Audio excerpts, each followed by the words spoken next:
এই ভিডিওর মধ্যে কিছুটা বাস্তব কাহিনী রয়েছে। ভিডিওটি আগে দেখেন, তারপর সুন্দর করে একটা কমেন্ট করেন। কোথায় যাচ্ছ তুমি? চলে যাচ্ছি আমি, আর কোনোদিন ফিরে আসবো না। চুপ করো তুমি। কেন চুপ করবো? মিথ্যেবাজি, ঠকবাজ, মিথ্যে কথা বলে বিয়ে করেছো আমাকে। যেখানে পারো গিয়ে মরো। তুমি মরে গেলে কি তুমি খুব খুশি হবে? হ্যাঁ, আমি খুব খুশি হব। আর হ্যাঁ, তুমি একদম আমার পিছু করবে না।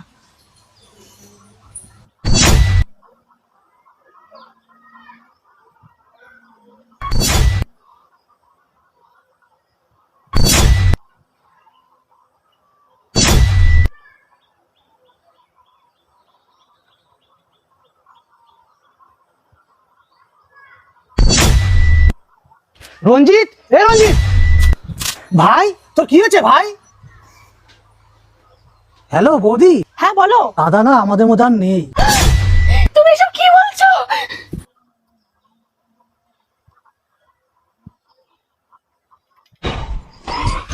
কি হয়েছে তোমার? কি হলো? কি হয়েছে তোমার? কথা বলো, কথা বলো, কি হয়েছে তোমার? রাগের মাথায় কখনো কাউকে খারাপ কথা বলতে নেই। তোমার একটা খারাপ কথায় তুমি সারা জীবন পস্তাবে। প্রিয় মানুষের সাথে ঝগড়া হলে তুমি রাগ করো, বাড়ি থেকে চলে যাও, কিন্তু তাকে কোনো খারাপ কথা বলো না। কারণ একজন ভালোবাসার মানুষই পারে তার ভালোবাসার জন্য নিজের জীবনটা হাসতে হাসতে দিয়ে দিতে। তো বন্ধুরা, ভিডিওটা ভালো লাগলে অবশ্যই লাইক কমেন্ট করে ভিডিওটা শেয়ার করে দিও।